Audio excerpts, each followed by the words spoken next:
Hey witches, Meg here. Last month on the Coven, we talked Tarot 101, just the absolute basics of what the tarot even is, how the deck is structured, and just what the deal is with the cards. But this month, I wanted to offer you some specific thoughts on personal tarot practices. Now, these kind of thoughts are going to apply whether you're looking to start a tarot practice for the very first time, or whether you're looking to expand or shift or change or adjust your existing tarot practice. So we are going to talk through what a personal tarot practice even is and what it entails. We're going to think about what it can do for you, the different ways that we can work with our cards. And we're also going to talk about how to get started building one and how to get started in adjusting one. I'm also going to give you a ton of resources in case you're looking for some additional suggestions or support for your tarot practice. So make sure you check those show notes for links to printables, courses, books, and other tools to support your practice. Some of those are going to be from me, and some of them are going to be from other teachers and practitioners whose work I really admire and that you should know about. So let's get into it. First, what even is a personal tarot practice? What does that mean? A personal tarot practice is really just whatever way you choose to engage with your tarot cards on a regular basis. Okay? It's a really general definition, but a personal tarot practice can look a lot of different ways and can mean something different to different folks, which is a good thing. Okay? This is a feature, not a bug. Now, I like to specifically say personal tarot practice as a way of differentiating from a professional tarot practice, which is just to say that this episode specifically, but also most of my work in general, is more about building a relationship with your cards for yourself. Okay. Now, client readings are fantastic. Being a pro is great. But I do think that whether you're an aspiring professional or a current professional, it is really helpful to have a consistent, regular way of engaging with your tarot cards on your own, separately from reading for money or as part of some other kind of trade or energetic exchange. Maintaining that personal practice can be really beneficial to your professional practice and also just can be really supportive for you as a human being in late 2024 when the world is a whole time. So that's why I use the expression personal tarot practice. It's really specifically to differentiate it from professional services. But the other thing that's important to know is just because we're talking about a personal tarot practice, that doesn't mean that your personal tarot practice has to be solitary. Okay, those words are not the same. Tarot can really be a way of connecting with yourself, absolutely, of doing personal reflection, of looking, of exploring your own interior, so to speak. But it can also be a really beautiful and fulfilling way to connect with your ancestors, with various deities and spirits, to explore planets and stars or other energies, right? And reading in company with or in collaboration with other people in your life, whether they're people that you know on a more social level, your closest friends, your partners, your chosen family relationships, or people that you meet on the internet through a Discord server like mine or in another kind of virtual space. Reading with other people is a really amazing exercise that I very highly recommend for readers at every level. If you're just getting started with a tarot practice or you're just getting to know the cards, reading alongside other people is a great way to feel good about your practice and to explore in a safe and friendly environment. But if you've been reading for a long time, reading collaboratively with other people will always kind of challenge your relationship with specific cards and will help you continue to expand your perspective on different cards. Whenever I do collaborative readings, someone always says something that feels like a light bulb moment and helps me see the cards through a new perspective. And I think that that is always valuable and just never gets old. Now, I like to think of a personal tarot practice as consisting of multiple aspects or multiple kinds of building blocks that we're going to assemble in different ways to create your unique practice. And so I want to kind of define these terms for you now, just here at the top of the episode, so that you know what I'm talking about and how I delineate between these different parts or aspects of your personal practice. So the first thing that I want to talk about is the tarot ritual, or the ritual part of tarot. Now, when I say tarot ritual, I'm really just referring to the literal steps that you take to begin a tarot reading, to work through that reading, and then to close out the reading. In other words, when I say tarot ritual, I mean the bones of the reading itself, the tactile ways that you handle the cards, the ways that you read or work with the cards, okay? If you always do 3 riffle shuffles while whispering your question to the cards in a divination practice, that is part of your tarot ritual or rituals, okay? Another big portion of your practice, or another aspect of your practice that's important, is your tarot routine, which is your habit of reading, or the consistency or frequency of your readings, as well as the types of readings that you do. So this is about if you read every day, if you read every week, if you read every month. It's also about if you do single card readings or multi-card readings or spreads. And it's also about the kinds of questions that you ask your cards. Okay.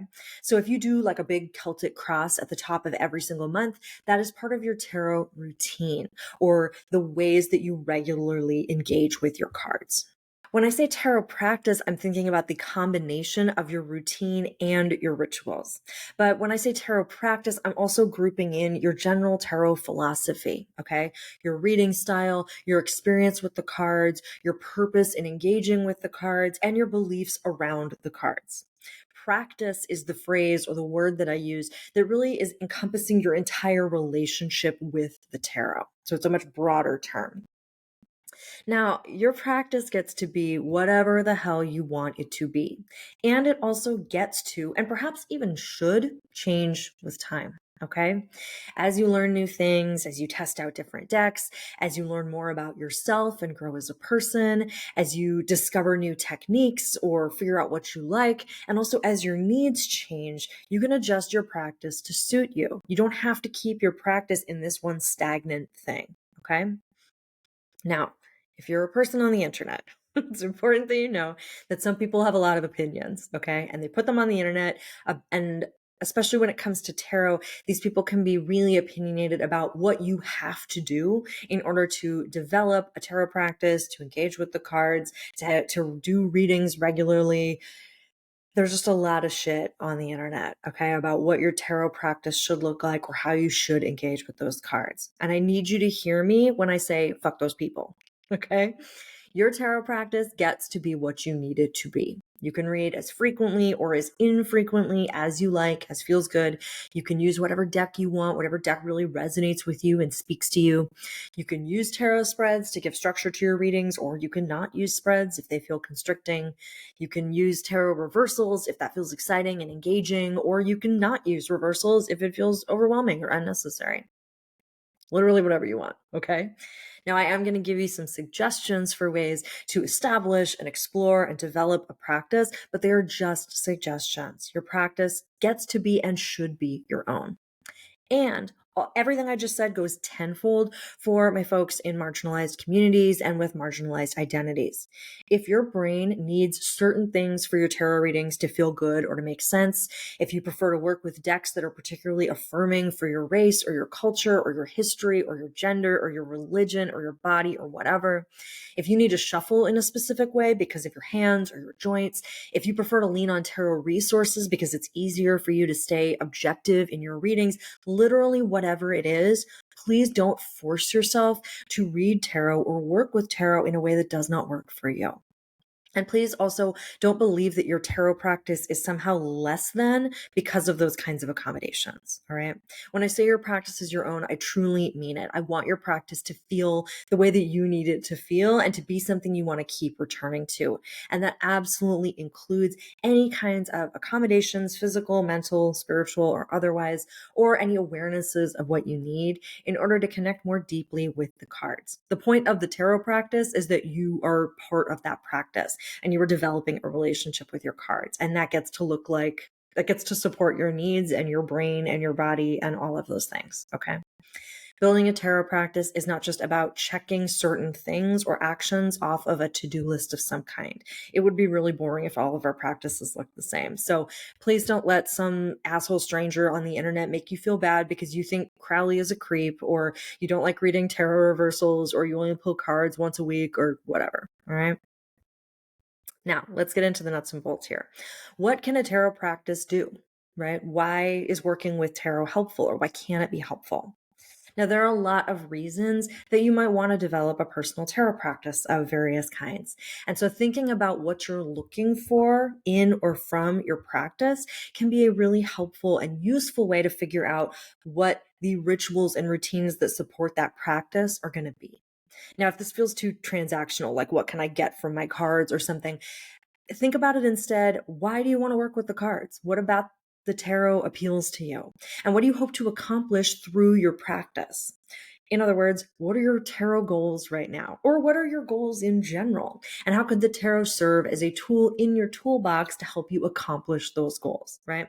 How does tarot fit into your world, into your life, into your current ambitions, into your current feelings, into whatever you're working through in your life? Now, a lot of people are drawn to the tarot because they want to read the cards in a divinatory sense, right? It's very common, it's very popular. People are drawn to the tarot because of what they see in movies or on television or in books or whatever, but kind of that general idea of being able to ask the cards a question, shuffle the cards up, pull one card or several cards, and then interpret those cards as answers to the question. Okay. And that is a divinatory practice. So if that's what draws you to the tarot, if that's what appeals about the tarot, then a divinatory practice might be a great place for you to start, or a great thing for you to explore in your existing practice.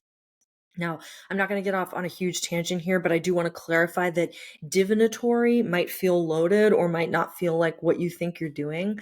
But divinatory is a really general term that's really just about seeking answers to things that you wouldn't be able to find through other methods or in other places.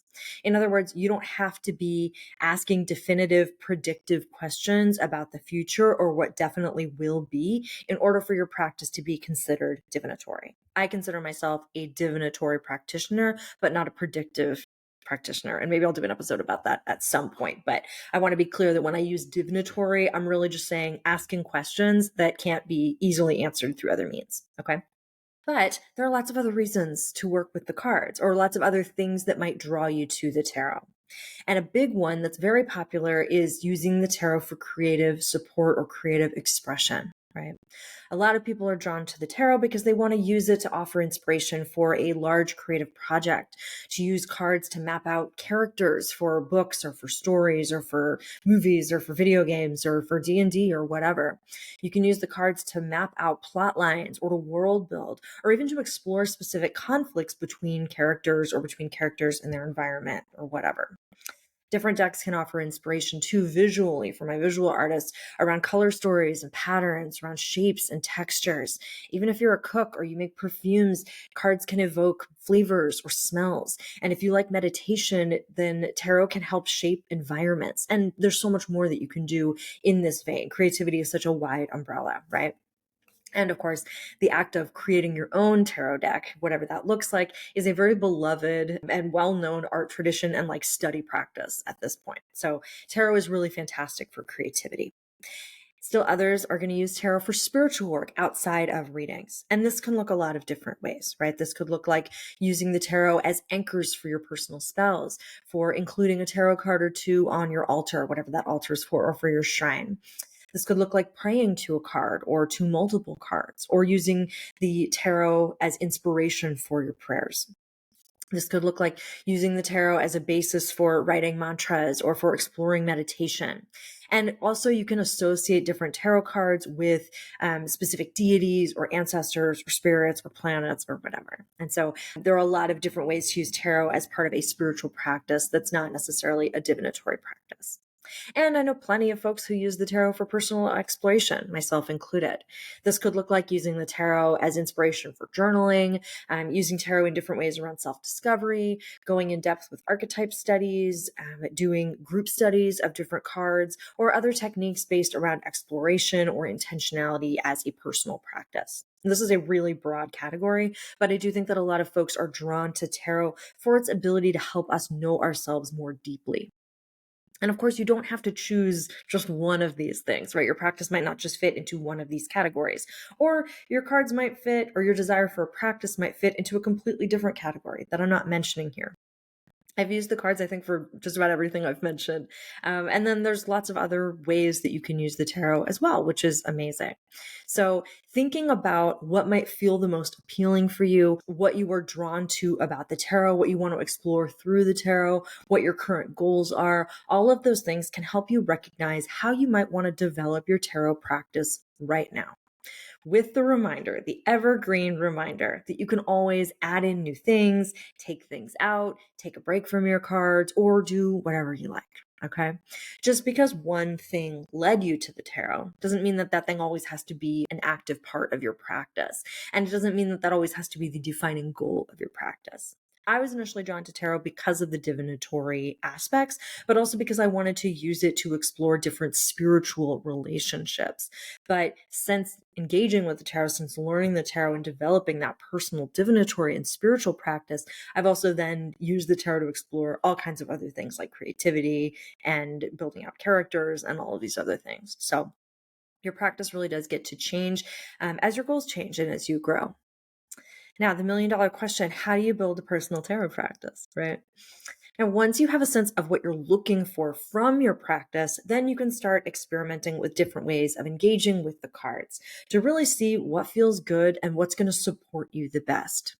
Some people are going to tell you that before you start any kind of tarot practice, no matter what it is you want to do with the cards, you have to spend a lot of time studying the history of the tarot in order to use it respectfully.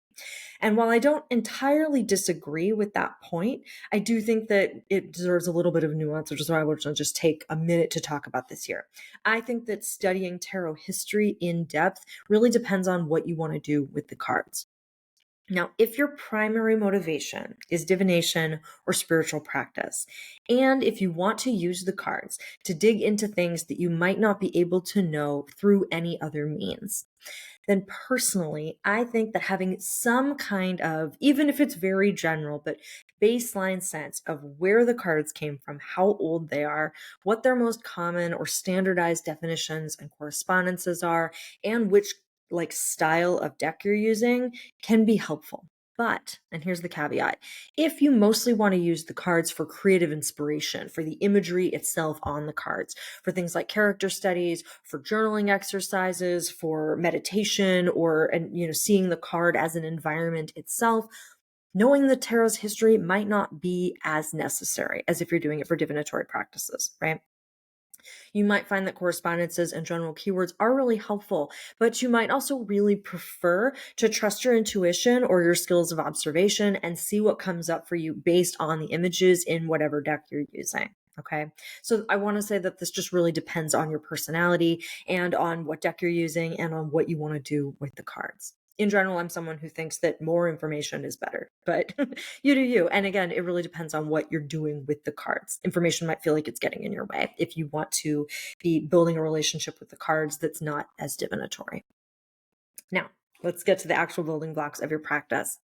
Remember when I was talking earlier about rituals and routines as important aspects of building your practice? Well, these things that we talked about already are going to be really important when combined with the goals for your practice in building out what your practice might actually look like. So let's break this down. Remember that your tarot ritual are the literal steps that you use to engage with the cards, right? The bones of your engagement, the things that you literally do when the cards are in your hands. If you're interested in using tarot for divination, your ritual might mean the things that you do to formulate the question that you want to ask the cards, or the ways that you choose which tarot spread you're going to use if you're someone that uses spreads. Your tarot ritual might include the methods that you use to mix and shuffle your cards and where those methods come from.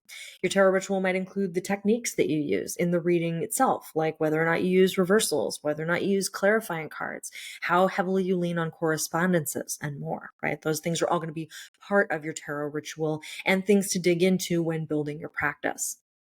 But if you want to use the tarot for a creative practice or for a journaling practice, your tarot ritual might be more about how you decide which cards you want to work with on a given day, why you associate certain cards with certain characters, or how certain cards make you feel and where those ideas come from, right? Your ritual might be connected to how you decide what card you want to journal about or what comes up for you as part of that journaling practice.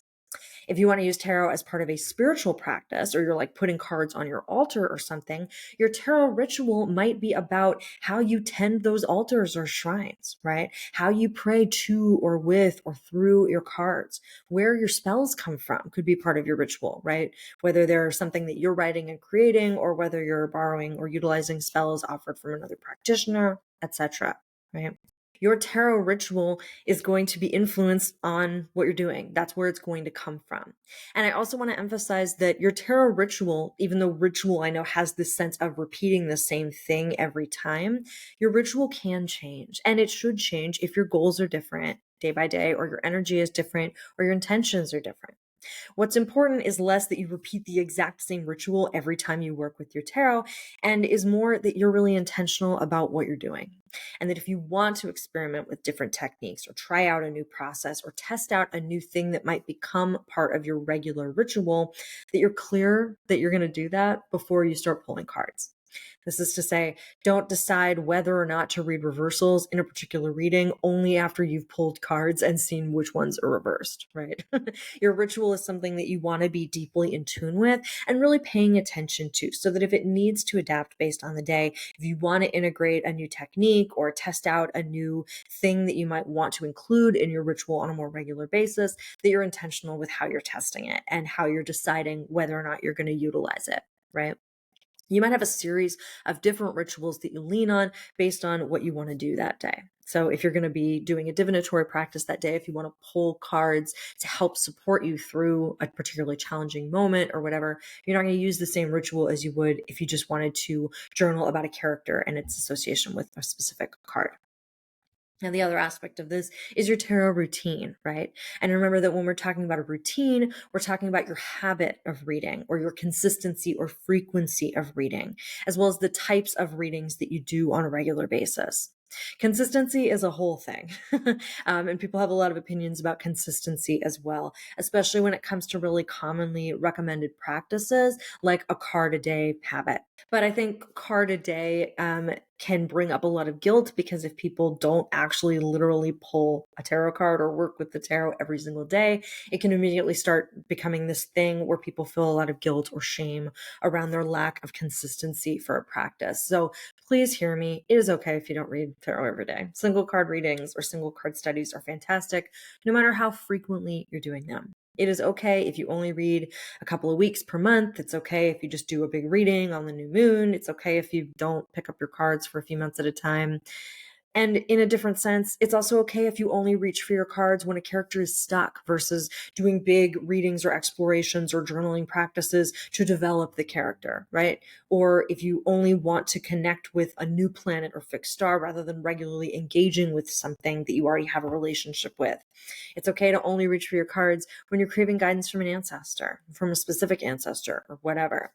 The frequency of your engagement with the tarot is deeply personal, and it's going to be based on you and your needs. It is not something you need to feel guilty about. And again, just like I keep saying over and over, this might change over time. You might have periods where you're reading every day. You might have periods where you go like 6 months without touching your deck. You're not a bad reader or a bad tarot practitioner either way. It's important to listen to yourself, to honor your own needs, and also just to recognize that the world is deeply chaotic and hard right now, and that tarot might not always feel like the thing you want to use in a particular moment. That's part of your tarot practice too, is knowing when tarot is not going to be the thing that you're really looking for. The key, if you take one thing away from this entire episode, the key to building a personal tarot practice is to try things out and be patient with yourself, to really honor what feels good for you in your practice. It is okay to read in a certain way for a while, or to work with the tarot in a certain way for a while, and then to change your mind or want to do something different. Okay. Another big, just general tip is to read a lot of different resources, not just things from me. I think what I make is awesome, but you don't have to only listen to me, nor should you. There are a lot of really brilliant readers and writers and scholars out there that are offering incredible resources to help you in your practice. But converse of this, don't be afraid to test your gut and acknowledge what actually works for you in a practice versus what seems like it's going to work for you. Okay. Or what you think should work for you. Just because something's popular on the internet or popular with your favorite readers doesn't mean that it's necessarily going to work for you. And again, it doesn't mean that you're a bad reader if it doesn't work for you. The last general tip I want to add before we wrap things up is that you don't have to read professionally. Your personal tarot practice doesn't have to be building on a trajectory towards eventually reading for money or reading for trade or reading for clients. Your practice can be something that's always just for you or that's always just a personal practice. And that's literally fine and beautiful. We don't all need to be professional tarot readers. And reading for clients is not going to feel good for every person. And that's literally just fine. It's totally okay. Now, if you want help building a personal tarot practice, if you want resources, if you want support, if you're looking for community, any of those things, I do have a ton of resources to help you out. And some of those might be hitting you at just the right moment where this feels like a really lovely invitation. So there's a couple different things that I want to shout out here if you're looking for support around building a personal tarot practice or looking to develop or deepen your own relationship with the cards.